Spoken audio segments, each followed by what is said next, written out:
50 clásicos de la filosofía, capítulo 42. Bertrand Russell.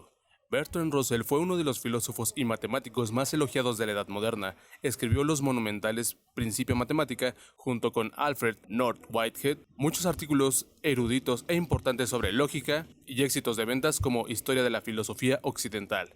En Cambridge fue mentor de Wittgenstein y fue un intelectual público que apoyó con determinación causas como el comunismo, antes de conocer a Lenin y Trotsky, y el desarme nuclear. Obtuvo el título de conde pasado los 60, se casó 4 veces y fue ateo confeso.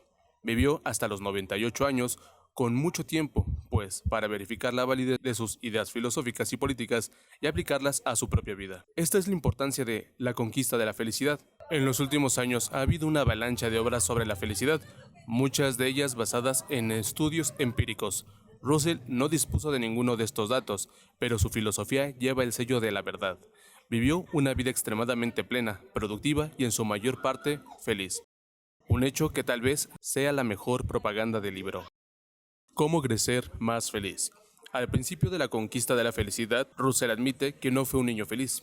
El himno religioso que más le gustaba era «Cansado en la tierra y cargado con mis pecados». En la adolescencia escribe: «Odiaba la vida y estaba siempre al borde del suicidio, del que sin embargo me apartaba el deseo de saber más matemáticas». Pero año tras año fue alcanzando mayor felicidad, tanto por llevar a cabo más actividades de las que disfrutaba, como por eliminar deseos que eran inalcanzables. No obstante, la principal causa de la felicidad, asegura, fue la cada vez menor preocupación por mí mismo. El interés por uno mismo no lleva a ninguna actividad de tipo progresista. Puede conducir a escribir un diario, a psicoanalizarse o quizá a hacerse monje, pero el monje no será feliz hasta que la rutina del monasterio le haya hecho olvidarse de su propia alma. La introspección, que se basa en la idea de que somos independientes de los demás, dificulta la felicidad. Esta la conseguimos identificándonos con causas, pasiones e intereses, y dando más importancia al bienestar de los demás que al nuestro. Russell lo descubrió no a través de la filosofía, sino por su propia experiencia. Su vida fue en parte una reacción contra la moral victoriana y la idea de pecado. Al igual que Freud, pensaba que la represión del sexo y el amor es mucho más perniciosa para la persona que el propio acto. La represión de los sentimientos naturales crea un desastre entre la mente inconsciente y la inconsciente, un desequilibrio que se manifiesta de múltiples formas insanas. El sentimiento de pecado hace que nos consideremos inferiores y solos, y con ello nos priva de la felicidad, acosados y obstaculizados por los conflictos interiores. No podemos alcanzar ninguna meta exterior. La infelicidad también aparece, evidentemente, cuando la persona no puede regular su conducta porque no existe una ética racional en que basarla. La solución, pensaba Russell, está en adoptar una actitud moderna, donde no caben las supersticiones y con la que solo actuamos cuando sabemos que nuestras acciones no van a hacer daño a los demás. El error de la infelicidad. La infelicidad es una condición que no se basa solo en aquello que nos ocurre, es, al contrario, el resultado de errores de pensamiento y de actitud. Dice Russell, la idea errónea del mundo, la ética equivocada, los hábitos errados llevan a la destrucción de ese gusto y ese apetito de cosas naturales de las que en última instancia depende la felicidad, sea la de los hombres o la de los animales. Las causas psicológicas de la infelicidad son muchas y diversas, pero una razón común parece ser la privación de alguna satisfacción natural durante la infancia y juventud. Dado que esa satisfacción se valora por encima de todo, el énfasis se dirige a conseguirla y se dejan de lado otras actividades.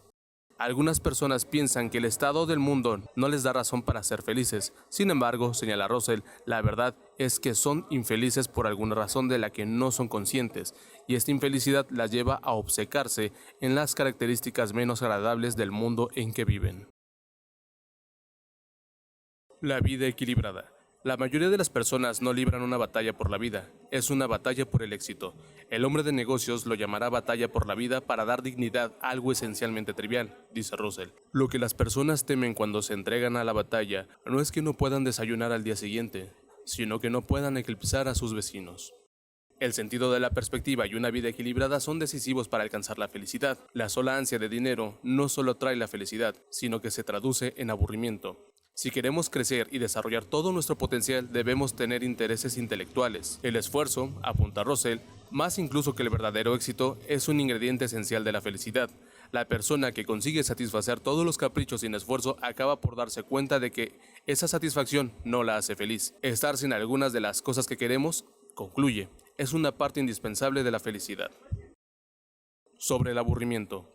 El deseo de apasionamiento y aventura es innato de los seres humanos, señala, en particular en el varón. Es un deseo que en la fase de caza de la civilización se satisfacía de forma natural, pero con la agricultura llegó también el aburrimiento.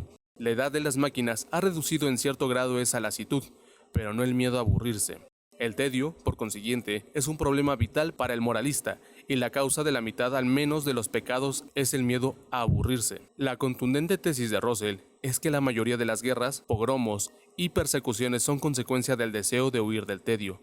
Por lo tanto, para una vida feliz es necesaria cierta capacidad de soportar el aburrimiento, dice. Entre los placeres de la infancia debe haber actividades que requieran esfuerzo e inventiva, por lo que hay que reducir pasatiempos como el de ir al teatro o el cine. Conviene cultivar en el niño una monotonía útil, en lugar de exponerle continuamente a nuevos estímulos. En los adultos, placeres como el juego, que apartan de la naturaleza, no producen una alegría duradera, mientras que aquellos que ponen a la persona en contacto con la tierra proporcionan una profunda satisfacción.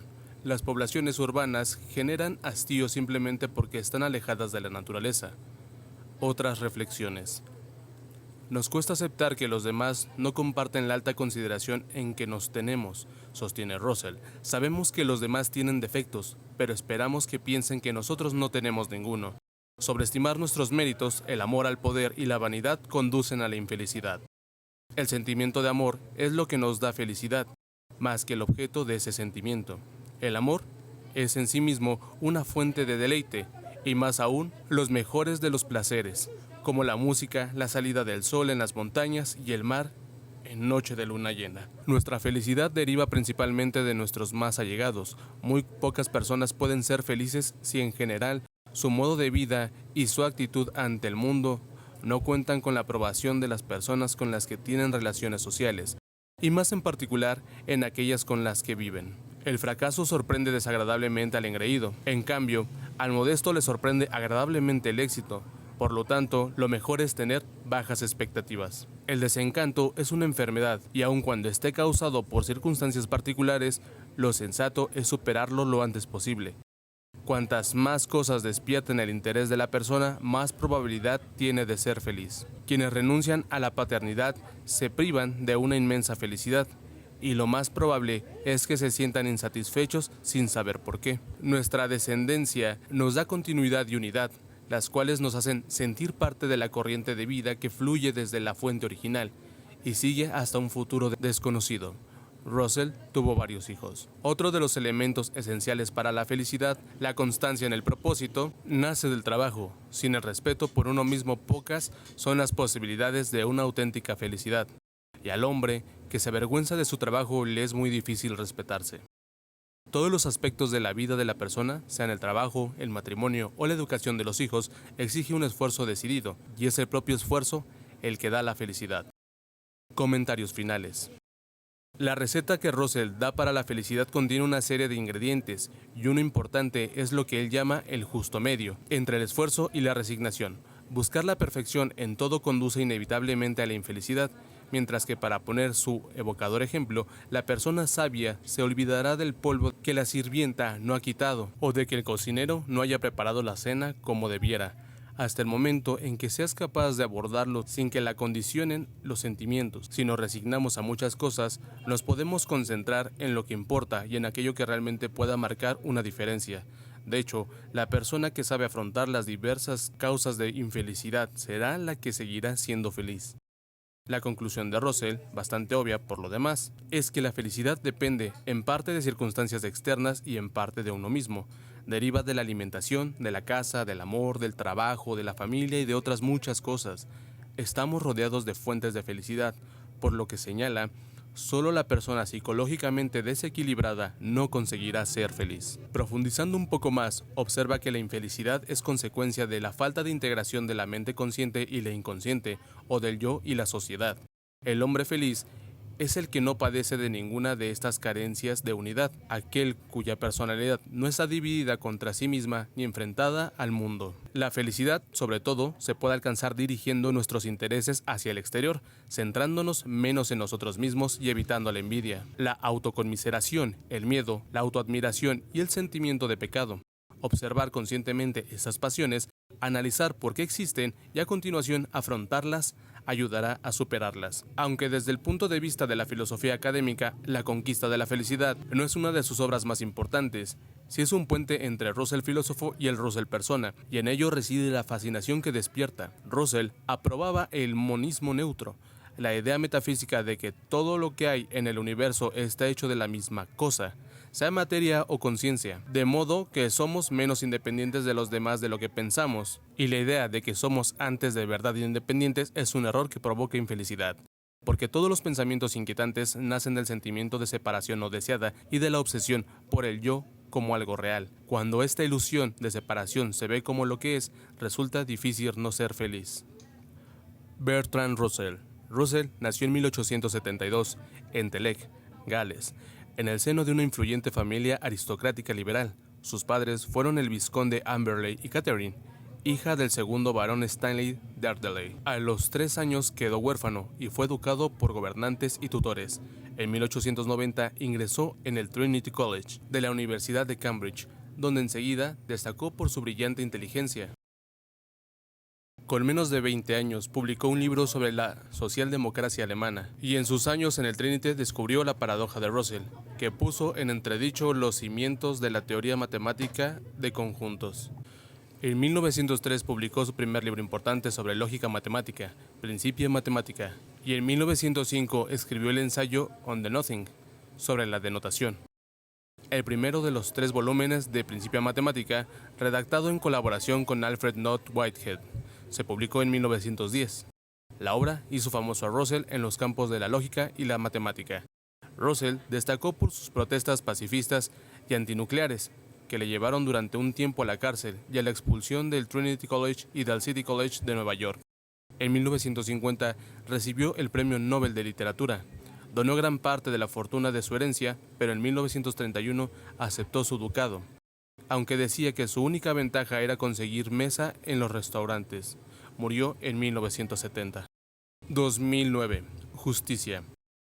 A veces pensamos en el razonamiento moral como una forma de persuadir a otras personas, pero también es una manera de ordenar nuestras convicciones morales, de averiguar qué creemos y por qué. La justicia es inevitablemente moralizante. Las cuestiones de justicia están unidas a las ideas opuestas del honor y la virtud, el orgullo y el reconocimiento. La justicia no se refiere solo a la forma correcta de distribuir las cosas, también trata de la forma correcta de valorar las cosas. En 2 palabras, la finalidad de la política no es simplemente proteger la libertad económica o personal, sino que nos debe hacer mejores personas y consagrar los valores morales. Hay cosas que no se pueden comprar con dinero.